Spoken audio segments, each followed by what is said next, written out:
ஜெயலலிதா அவர்களோட சொத்து பிப்ரவரி 15, 16 வந்து கர்நாடகா கவர்மெண்ட் இங்க இருக்கிற லஞ்ச ஒழிப்பு துறை கிட்ட அவங்களோட 27 கிலோ வைரம், தங்கம், வெள்ளி, அது மட்டும் இல்லாம 1562 ஏக்கர் நில பத்திரங்கள் எல்லாத்தையும் கொண்டு வந்து இங்க இது பண்ண போறாங்க. கேஸ் போட்டது வந்து ஒரே ஒரு கேஸ் தான் போட்டாங்க. அப்ப இந்த சொத்து வழக்குல இப்ப இவ்வளவு சொத்து சொத்துக்களுக்கே வரல. இந்த சொத்துக்களும் இந்த நகைகளுக்கும் அவங்கள உள்ள போடல. இந்த 50 லட்சம் ரூபாய் பெருமானம் உள்ள டான்ஸ் வழக்குல தான் அந்த உள்ள போயிடுச்சு. அது இன்னும் வேடிக்கை என்னன்னா அதை சீரியஸ் ஆக்குனது யார் தெரியுமில்ல. அப்ப அந்த பாலு ஜுவல்லர்ஸும் ஜெயலலிதா அவங்களுக்கும் அதெல்லாம் நகையெல்லாம் வாங்கிட்டாங்க. பில்லு அமைச்சிருக்கான். யாருக்கிட்ட பில் அனுப்புறேன்னு கேட்டுட்டேன். நிறையா இது மாதிரி வாங்கிட்டாங்க. கோடிக்கணக்கில் போயிடுச்சு. அது ஒரு வழி இல்லாமல் அது மாதிரி நிறைய தற்கொலைகள் இருக்கு. இப்போ அவங்க அண்ணன் பொண்ணு இருக்கு தீபா. அது ஏற்கனவே அவங்களோட இல்லை, நாங்கள் இல்லைன்னு சொல்லிட்டு அந்த அம்மா பிரிஞ்சு வந்துடுச்சு. சுத்தமாக டிஸ்ஓன் பண்ணிடுச்சு அவங்க. அதாவது ஜெயலலிதாவோட அண்ணி. ஜெயலலிதாவை பண்ணது என்னென்னவோ பண்ணாங்க. எங்களுக்கு தெரியும், கூட இருந்து பார்த்தவங்க. வீட்டை விட்டு துறைச்சிட்டாங்கம்மா அவங்க. போயஸ் கார்டன் அந்த அம்மா அந்த பொண்ணு பேரில் தான் வீடு என்னதுன்னு சொல்லிட்டு ஒரு நாள் வந்து எல்லாம் ஜப்தி பண்ணி வெளியே அனுப்பிச்சிட்டாங்க. நடுராத்திரி 11 மணிக்கு வெளியே போவாங்க. ஜெயலலிதா போயஸ் கார்டன் விட்டு வெளியே துரத்திட்டு நேராக ராமவரம் துரத்துக்கு போச்சு. விஷயம் தெரிஞ்சவொன்னே காலையில் 8 மணிக்கே கொஞ்சம் சீக்கிரமாக ஆஃபீஸை திறக்க சொல்லி ரெஜிஸ்ட்ரார் ஆஃபீஸுக்கு போய் அந்த கடன் 11 லட்சமும் இன்னும் கடன் பணத்தை கட்டி அந்த வீட்டை டிரான்ஸ்ஃபர் பண்ணி வாங்கிட்டு வந்துட்டு வீட்டில் போய் உட்காரு. எம்ஜிஆர் பண்ண அப்படிதான் அந்த அம்மா அந்த வீட்டை தப்பிச்சுது. இவ்வளவுலாம் பண்ணிட்டு வந்து நான் தான் உங்களுக்கு வாரிசுன்னு சொன்னேன். யாரு சேர்த்துவாங்களா அவங்க? ஒருத்தர் அந்த அம்மாளுக்கு நியாயமா இருக்குல்லம்மா. அவர் நொந்து போனார் எம்ஜிஆர். யாரெல்லாம் தூக்கி காப்பாற்றி வச்சு பாதுகாத்தாரோ செத்து போயிட்டார் நினச்சிட்டு போயிட்டாங்கம்மா. இப்போ வெளியே சொல்லக்கூடாது. நான் அதை தான் திருப்பி சொல்கிறேன். எம்ஜிஆருடைய மரணத்தில் இருக்கிற மர்மத்தை பாருங்க. யார் ஜெயலலிதா மரணத்தில் ஒரு மர்மமும் கிடையாது. எம்ஜிஆருடைய மரணத்தில் நிறைய மர்மங்கள் இருக்கு. ஜெயலலிதா அவங்களே மர்மமாக தானே சார் இது பண்ணாங்க. அது மர்மம் ஆக்கிட்டாங்க. என்னைக்கு மோடியா லேடியான அந்த அம்மா கேட்டுச்சோ, என்னைக்கு அன்னைக்கு இருந்த கவர்னர் வந்து பார்த்துவிட்டு பின்பக்க வழியாக பத்திரிகையாளரை சந்திக்காம ஓடினாரோ அப்பவே தெரிஞ்சு போச்சு இந்த மாதிரி ஒரு வழி பண்ணிடுவாங்கன்னு தெரியும். கொடநாடு கேஸ் எதுவும் வராதுமா. இதெல்லாம் வந்து வாழ்நாள் பூரா கென்னடி கொலை, ரஸ்புட் என்ற ஒரு சாமியார் கொலை, இதெல்லாம் வந்து வாழ்நாள் பூரா மனித இனம் இருக்கிறவங்க இந்த கேஸாக இருக்கு. யார் பண்ணாங்கன்னு யாராலும் ஆயிரக்கணக்கான ஊழல் குற்றச்சாட்டுகள் வந்து ஜெயலலிதா மேலே இருந்தால் போட்டார். ஒரு தடையாக அது கோர்ட்டு கூட்டு போனார பார்த்தியா? ஏன் சார்? ஏன்றதுக்கு என்ன அர்த்தம் இருக்குது? மிரட்டல். அந்த மாதிரி சொல்லிச்சு. எங்கள் குடும்பத்தில் யாரும் 60 வயசு ரீச் ஆகும். அவங்க அப்பாவில் இருக்குது. அவங்க குடும்பத்தில் யாரும் 58 வயசை தாண்டதே இல்லை. பட் இவங்க தான் வந்து நான் 60 தாண்டிட்டேன்னு சொல்லியிருக்காங்க. சொல்லி எனக்கு என்னன்னே புரியல. எப்போ அதே மாதிரி 62 வயசுல பாருமா, நேருக்கு நேராக சண்டைக்கு வந்தீங்கன்னா சண்டை போடலாம். சொன்னீங்கல்ல பேக் ஸ்டாபிங். என்ன பண்ண முடியும்? ஒன்றும் பண்ண முடியாது.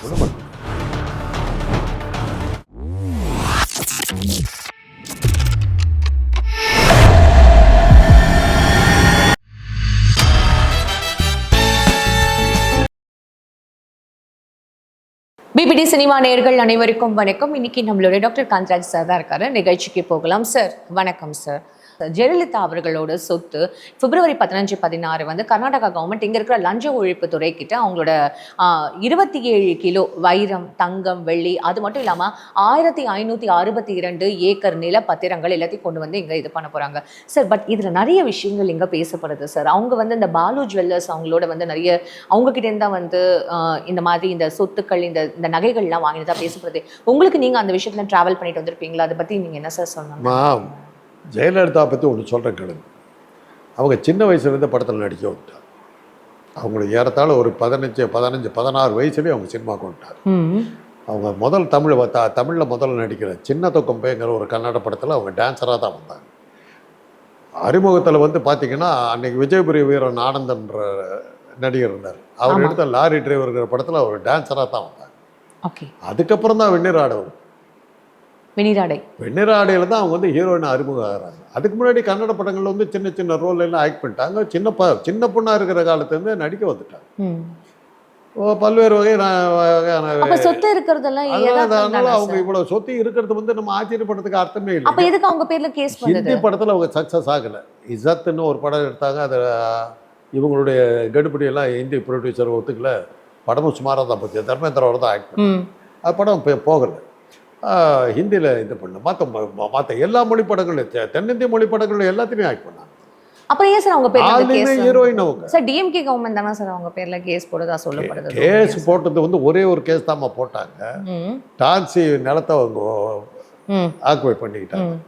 தலையெழுத்து என்னன்னா டான்ஸின் நிலம் யாருதுனாக்கா வழக்கறிஞர் பிரிவு தலைவர் துணை பொதுச் செயலாளரோ என்னமோ இருக்கார் ஆர்எஸ் பாரதி, அவருடைய நிலம் அது. அவர் வக்கீல். ஓகே. அது மிஞ்சி போனால் ஒரு 50 லட்சம் அல்லது 60 லட்சம் ரூபா பெருமானம் உள்ள ஒரு இடம், அவ்வளோதான் அது. அந்த கேஸில் தான் அந்த மேலே உள்ள தள்ளிட்டாங்க. பலாயிரக்கணக்கான கோடிகள் ஊழல் வழக்கெல்லாம் இருக்குது, அதில் உள்ள போகல. டான்சி வழக்கு ஆர்எஸ் பாரதி போட்டதில் வந்து அவர் எவிடன்ஸ் டாக்குமெண்ட்ரி எவிடன்ஸில் மாட்டிட்டாங்க. அப்ப இந்த சொத்து வழக்குல இப்ப இவ்வளவு சொத்து, இந்த சொத்துக்களுக்கே வரல, இந்த சொத்துக்களும் இந்த நகைகளுக்கும் அவங்கள உள்ள போடல. இந்த 50 லட்சம் ரூபா பெருமானம் உள்ள டான்சி வழக்கில் தான் அந்த மாதிரி உள்ள போயிடுச்சு. அது இன்னும் வேடிக்கை என்னன்னா, பாரதி அந்த கேஸை போட்டுட்டு விட்டுட்டார், சீரியஸாகவே எடுக்கல அவர். சரி, அதை சீரியஸ் ஆக்குனது யார் தெரியுமில்ல, அவங்களுக்கு ரொம்ப வேண்டப்பட்ட சுப்பிரமணிய சாமி தான் அந்த கேஸை ரீஓப்பன் பண்ணார். ரீஓப்பன் பண்ணதில் தான் அந்த டி குண்டா விட்டு அந்த நேரத்தில் இந்த அம்மா வாயில் சனி பூந்துச்சு. மோடியா லேடியான்னு கேட்டுச்சு, காட்டிவிட்டாங்க. அப்படித்தானே போச்சு. அந்த பாலு ஜுவல்லர்ஸும் ஜெயலலிதா அவங்களுக்கும் அதெல்லாம் வந்து அதுக்கு முன்னாடி அவங்க பதவியில் இருந்தபோது அது என்ன கதை என்னாக்கா, நகையெல்லாம் வாங்கிட்டாங்க, பில்லு அனுப்பிச்சிருக்கா, யாருக்கிட்ட பில் அனுப்புகிறேன்னு கேட்டிருக்காங்க. நிறையா இது மாதிரி வாங்கிட்டாங்க, கோடிக்கணக்கில் போயிடுச்சு. அது ஒரு வழி இல்லாமல் அது மாதிரி நிறைய தற்கொலைகள் இருக்குது. அதனால அவர் சூசைட் பண்ணிக்கிறதா சொல்லுவாங்க. சரி, இப்போ பாலு ஜுவல்லர்ஸ்க்கு அந்த நகைகள் வந்து திருப்பி கொடுக்கப்படுமா சார்? அது தெரியாது. அது அந்த மாதிரி அவங்க கிளைம் பண்ணணும், அன்கிளைம்டு அது போயிடுது இல்லை. இப்போ வந்து வாரிசு இல்லாமல் போன விஷயம் இது வந்து இப்போ ஜெயலலிதாவுக்கு இந்த நகைகள்லாம் ஏன் கவர்மெண்ட்டுக்கு நம்ம கொடுக்குறோம் அப்படின்னா, அவங்க லீகல் இது வந்து யாருமே கிளைம் பண்ண முடியல. லீகல் ஏரன் யாரும் வந்து இல்லைன்றது. அவங்க அண்ணன் பொண்ணு இருக்கு, தீபா அண்ணன் பொண்ணு, அது ஏற்கனவே அவங்களோட இல்லை, நாங்கள் இல்லைன்னு சொல்லிட்டு அந்த அம்மா பிரிஞ்சு வந்துடுச்சு, சுத்தமாக டிஸ்ஓன் பண்ணிடுச்சு அவங்கள. அந்த பொண்ணை எப்படி வச்சுக்கிட்டு இருந்தாங்க தெரியுமா, அவங்களா கெடுத்துக்கிட்டாங்க. எங்கே போனாலும் கூட கூட்டிகிட்டு போயிட்டு இருந்தாங்க. அந்த பொண்ணு வந்து அந்த பொண்ணோட அம்மா, அதாவது அவங்க அண்ணன் மனைவி, அவங்க ஜெயலலிதாவோட அண்ணி, ஜெயலலிதாவை பண்ணது என்னென்னவோ பண்ணாங்க. எங்களுக்கு தெரியும், கூட இருந்து பார்த்தவங்க நான் என்கிட்டயே சொல்லியிருக்காங்க, எனக்கு தெரியும். வீட்டை விட்டு துறைச்சிட்டாங்கம்மா அவங்கள. போயஸ் கார்டன் அந்த பொண்ணு பேரில் தான், அவங்க அண்ணி பேரில். வீடு என்னதுன்னு சொல்லிட்டு ஒரு நாள் வந்து எல்லாம் ஜப்தி பண்ணி வெளியே அனுப்பிச்சிட்டாங்க. நடுராத்திரி 11 மணிக்கு வெளியே போய் வந்துருச்சு ஜெயலலிதா. போயஸ் கார்டன் விட்டு வெளியே துரத்திருச்சு, நேராக ராமவரம் தோட்டத்துக்கு போச்சு. விஷயம் தெரிஞ்சவொன்னே காலையில் 8 மணிக்கே கொஞ்சம் சீக்கிரமாக ஆஃபீஸை திறக்க சொல்லி ரெஜிஸ்ட்ரார் ஆஃபீஸுக்கு போய் அந்த கடன் 11 லட்சமோ இன்னுமோ கடன் பணத்தை கட்டி அந்த வீட்டை ட்ரான்ஸ்ஃபர் பண்ணி வாங்கிட்டு வந்துட்டு வீட்டில் போய் உட்காருங்க. எம்ஜிஆர் பண்ணார். அப்படி தான் அந்த வீட்டை தப்பிச்சுது. இவ்வளவுலாம் பண்ணிட்டு வந்து நான் தான் உங்களுக்கு வாரிசுன்னு சொன்னேன், யார் சேர்த்துவாங்களா அவங்க? ஒருத்தர் அந்த அம்மாளுக்கு நியாயமாக இருக்குல்லம்மா. சொந்த உண்மையா இல்லை. வித்யாவதி அவங்க மூலமாக தான் இவங்க சினிமாவுக்கு வந்தாங்க. வித்யாவதி வந்து அலிபாபா படத்துலாம் வில்லியாக வருவாங்க. அவங்க தான் அவங்க குடும்பத்தில் ஃபஸ்ட்டு சினிமாவுக்கு வந்தவங்க. என்னமோ செண்பகவல்லி என்னமோ பேர் அவங்களுக்கு. அவங்க தான் ஃபஸ்ட்டு சினிமாவுக்கு, அவங்க மூலமாக தான் சந்தியா சினிமாவுக்கு வந்தாங்க, அவங்க அம்மா சினிமாவுக்கு வந்தாங்க. நேர்மையாக இருக்கல. இது வந்து இந்த தலையெழுத்து வந்து எம்ஜிஆருக்கு அதே தலையெழுத்து தான், ஜெயலலிதாவுக்கு அதே தலையெழுத்து. எம்ஜிஆர் சூடப்பட்ட போது அவர் செத்து போட்டார் நினச்சிட்டு அவங்க சொந்தக்காரர்கள் பண்ணதெல்லாம் வெளியில் சொல்ல முடியாது. உண்மையான வாரிசு இல்லாததுனால அதில் தானே அவர் நொந்து போனார் எம்ஜிஆர். யாரெல்லாம் தூக்கி காப்பாற்றி வச்சு பாதுகாத்தாரோ செத்து போயிட்டார் நினச்சிட்டு போயிட்டாங்கம்மா.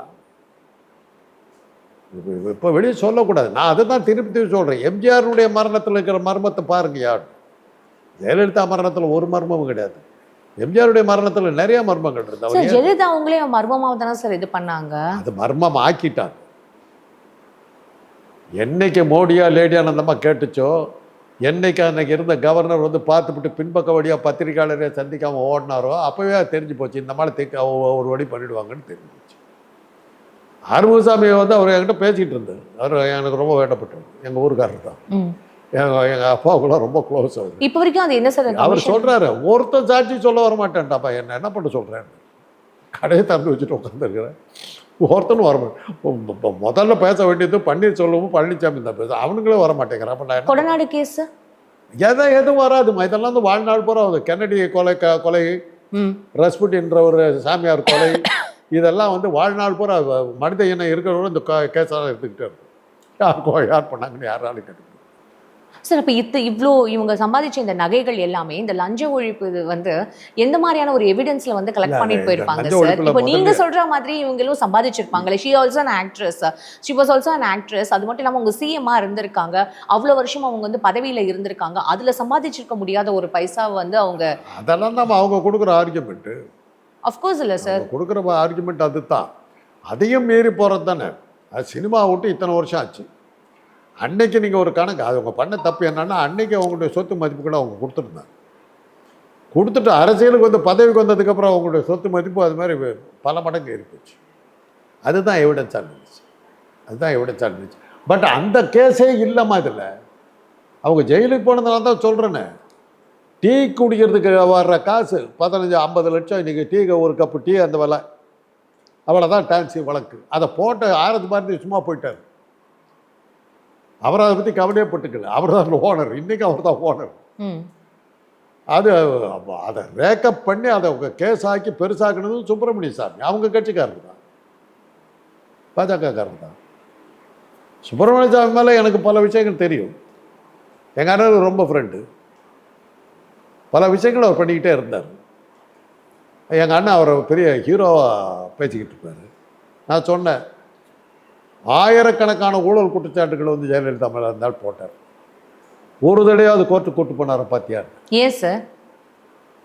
ஏன்றதுக்கு என்ன அர்த்தம் இருக்குது? மிரட்டல், சும்மா இந்த மாதிரி மிரட்டல், பிளாக்மெயில்.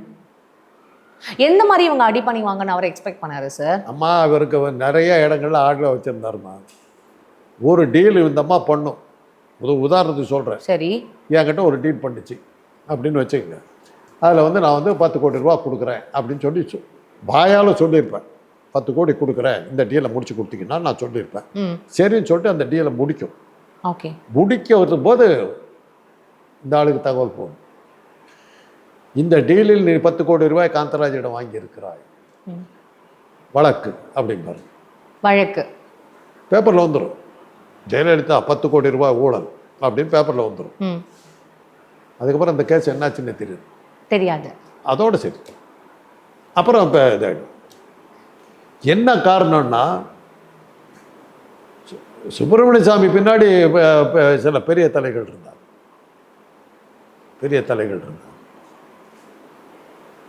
நரசிம்மராவனுடைய ஒரு மகன் பேர் பிரபாகர். அந்த பிரபாகர் சுப்பிரமணிய சாமியெல்லாம் ஒன்றா இருந்து எல்லாம் பண்ணிட்டாங்க. எங்களுக்கு தெரியும்.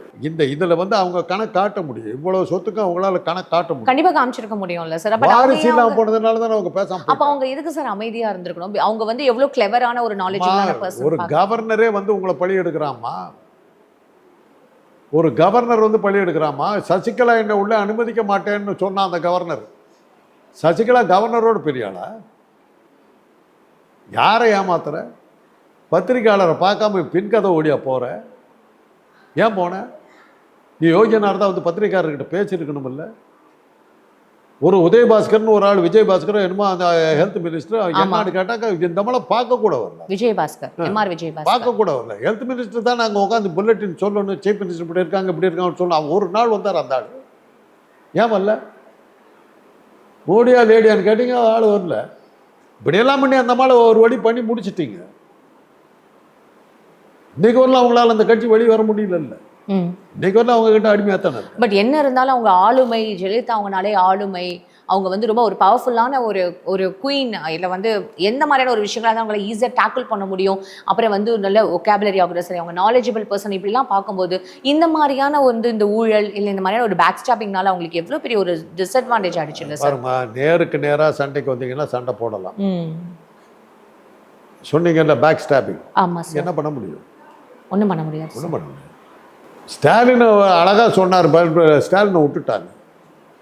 அவரை தேர்தல் மீட்டிங்கில் அவர் நல்லா சொன்னார். மோடியா லேடியான்னு கேட்குறாங்க. மோடியும் இல்லை இந்த லேடியும் இல்லை, எங்கள் டேடின்னார். கலைஞர் மேலே உனக்கு ஆக்ஷன் எடுக்கல. ஏன்னா கலைஞர்கிட்ட போனால் மாட்டிக்கோன்னு தெரியும். இந்திரா காந்தி கண்டே வரல விட்டாட்டுன்னு வருவார். அதான் அது மோடிக்கு தெரியும். இப்போ சிக்கக்கூட எடுத்தது. இந்த மாதிரி சப்போர்ட்டாக யாருமே இல்லை. ஊடகங்கள்லாம் அவருக்கு சப்போர்ட் பண்ணியும் மோடிக்கிட்ட முறைச்சிக்கிறதுக்கு யாரும் தயாராக இல்லை. அப்படி தானே அந்த மாதிரி அநியாயமாக போச்சு. அநியாயமாக போனதுக்கு காரணம் அதுதான். Fine sir. சார் ரெண்டாவது அதனுடைய மரணத்துக்கு முக்கிய காரணம் அதனுடைய உணவு பழக்க வழக்கம். அது அந்த அந்த சாப்பாடெலாம் சாப்பிட்டாக்கா இத்தனை வருஷம் இருந்ததே பெரிய விஷயம். அந்த மாதிரி சொல்லிச்சு. எங்கள் குடும்பத்தில் யாரும் 60 வயசு ரீச் ஆகும். அவங்க அப்பாவில் இருந்து அவங்க குடும்பத்தில் யாரும் 58 வயசை தாண்டதே இல்லை. பட் இவங்க தான் வந்து நான் 60 தாண்டிட்டேன்னு சொல்லியிருக்காங்க. சொல்லி எனக்கு என்னன்னே புரியல. எப்போ அதே மாதிரி 62 வயசுல முடிஞ்சு. she died. ஆமா sir, she is the first person. அது அதாவது ஹெரிடிட்ரி இதெல்லாம் இருக்குது. பட் இந்த சொத்துக்கள் வந்து கிளைம் பண்ணனாக்கா அவங்க அண்ணன் பொண்ணு தான் கிளைம் பண்ணிடணும். இல்ல பாலு ஜுவல்லர்ஸ் ஏதாவது ஒரு சான்சஸ் இருக்கா சார்? அவங்க பாலு ஜுவல்லர்ஸ் அவங்க ஏதாவது சான்சஸ் இருக்கா அவங்களுக்கு? ஒரு அவங்க கேட்கணும். அதை போய் அவங்க கேட்கணுன்னாக்கா எத்தனை நகையை வந்து ஓப்பனாக வாங்கினாங்க, எத்தனை நகையை வந்து பிளாக்ல கொடுத்தாங்கிற கணக்கெல்லாம் வந்ததுன்னா இதை விட அது லட்சக்கணக்கு பெருசாக போட்டு அவங்க பேசாம போயிடலாம். பட் அதுக்கப்புறம் இப்போ பாலு ஜுவல்லர்ஸ் எதுவுமே பெருசா ரீச் அந்த இன்சிடென்ட் அன்னைக்கு அவங்க பெரிய ஜுவல்லர்ஸ் அப்போ பெரிய ஜுவல்லர்ஸ் சார். ஆனா அதுக்கப்புறம் இப்போ பாலு ஜுவல்லர்ஸ் அந்த அதோட போயிடுச்சு. அதோட போய் பிரச்சனைக்கு வந்ததுக்கு பிறகு அதுக்கப்புறம் எவ்வளவோ கடைகள் வந்துருச்சுமா. இன்னைக்கு நம்ம அன்னைக்கெல்லாம் சில கடைகள் தான் நமக்கு தெரியும். வீக்கம்சின்னு ஒரு கடை இருந்து உங்களுக்கு கேள்விப்பட்டிருக்கீங்களா? இல்லை சார். அன்னைக்கு வீக்கம்சியில் நகை வாங்கினீங்கன்னா பெரிய ஆள்னு அர்த்தம். எந்த அளவுக்கு அவங்க கடை வச்சுருந்தாங்கன்னா, நகை வாங்குற நேரத்தில் 10 பேர் 5-6 பேர் சொந்தக்காரோட போவீங்க இல்லையா, நகை நீங்கள் 2 பேர் வாங்குறீங்கன்னா மற்றவங்கள சும்மா இருப்பாங்களா, அவங்களுக்கு சினிமா போடுவாங்கம்மா உள்ள. நகை வாங்குறதுக்காக நகை வாங்குற இடத்துல சினிமா இருக்கும். அதில் நம்ம பசங்களோட போனோம்னா கார்ட்டூன் படமெல்லாம் போடுவாங்க. இதில் போக்கடை போலீஸ் ஸ்டேஷன் இருந்த கடையில். ஓகே. அதுக்கப்புறம் வந்து மவுண்ட் ரோடில் அந்த கடையை வச்சாங்க. அந்த அதில் வந்த பழக்கத்தினால தான் அவங்க சஃபேர் தியேட்டரை கட்டினாங்க. அப்படி சினிமா போட்டு அங்கே டீயெல்லாம் கொடுப்பாங்க. அதுக்காகவே அந்த கடைகளுக்கு போவாங்க. வீக்கம் எங்கே வாங்குறாங்க? வீக்கம்ஸில் வாங்குறாங்க. ஓ, அதுதான் ஒரு ஃபேஷன். இன்னைக்கு வீக்கம்ஸ் பேரே உங்களுக்கு தெரியல. ஆமா சார், பேரே தெரியல. அதெல்லாம் எல்லாம் யார் இருக்கா இன்னைக்கு? இன்னைக்கு எவனா வந்து உட்காந்துட்டு இருக்காங்க. சரவணா ஸ்டோர்ஸ் எல்லாம் எத்தனை என்னைக்கு வந்தது? சரவணா ஸ்டோர்ஸில் போய் நகை வாங்குறீங்க. அவங்களாம் என்னைக்கு இருந்தாங்க? எங்கள் காலத்தில் அவங்களாம் யாருன்னு கிடையாது. இல்லை, அதெல்லாம் இப்போ ரீசெண்டாக பூமான ஒரு விஷயம் தான் சார். அதனால சொல்கிறேன், இதெல்லாம் அந்த கால மாறுபாட்டில் இவங்கெல்லாம் போயிட்டாங்க. அது மாதிரி பாலு ஜுவல்லர்ஸும் போயிட்டாங்க. ஒரு காலத்தில் நீங்கள் வந்து நல்லியில் போய் படம் எடுக்கிறதுக்கு பெரிய மேட்ருமா? நல்லி குமரன் இப்போ கூட அந்த மாதிரி இருக்காங்க. இன்னைக்கு யாரோ வந்துட்டாங்க. அதுக்கு காம்படிஷன், அந்த டெக்னாலஜி, அப்புறம் வந்து இந்த கால சூழல். இந்த கல்லூரியில் வந்து ஃபங்க்ஷன் நடக்குதுன்னா பொன்னாடை வாங்கிறதுக்கும் அந்த சீஃப் கெஸ்ட்டுக்கு வந்து இதெல்லாம் கொடுக்கறதுக்கு நான் தான் போவேன். என்னுடைய சேர்மன் இது ஸ்ட்ரிக்ட் இன்ஸ்ட்ரக்ஷன் என்னன்னா, பொன்னாடை வாங்குறதுக்கும் அந்த புடவை வாங்குறதுக்கும் நல்லியில் தான் வாங்கணும். அந்த கேடயமெல்லாம் வாங்குறது ஜிஆர்டியில் தான் வாங்கணும். பில்லை கொண்டு சேர்மன்ட்ட காட்டணும். அதுவும் எங்கள் டி நகரில் இங்கே பக்கத்துலேயே இருந்தா அதெல்லாம் அங்கே போகணும். Strict order. நான் தான் போவேன். ஓகே. அந்த மாதிரி அதெல்லாம் வந்து பாரம்பரியமாக வந்துட்ட இது. ஆமாம் சார். அதை நீங்கள் மாற்ற முடியாது. சிலதெல்லாம் வந்து சில ராசிகள் பார்ப்பாங்க. அங்கே நகை வாங்கினா, அங்கே புடவை வாங்கினா ராசி சில்கில் அதெல்லாம் நம்ம. ஆமாம் சார், ராசி சில்க். அங்கே வாங்கினீங்கன்னா அந்த கல்யாண புடவைலாம் வாங்குனீங்கன்னா அந்த திருமணம் நல்லா இருக்குங்கிறது ஒரு நம்பிக்கை. அது மாதிரி திருமண மண்டபங்களுக்கு அது உண்டு. இந்த திருமண மண்டபத்தில் நடத்த கல்யாணங்கள்லாம் நல்லா நடந்துன்னு அது மாதிரிலாம் பேர் உண்டு. இதெல்லாம் ராசி பார்ப்பாங்க. இல்லை, இப்போ ஜெயலலிதா விஷயத்தில் என்ன சொல்கிறேன்னா, அரசியல் பூந்ததுனால தான் அவங்களுக்கு வந்து வாரிசு இன்றைக்கி யாருமே இல்லாமல் போயிட்டாங்க. அது ஆட்டோமேட்டிக்காக கவர்மெண்ட். உங்களோட பொன்னான நேரத்துக்கு ரொம்ப நன்றி சார்.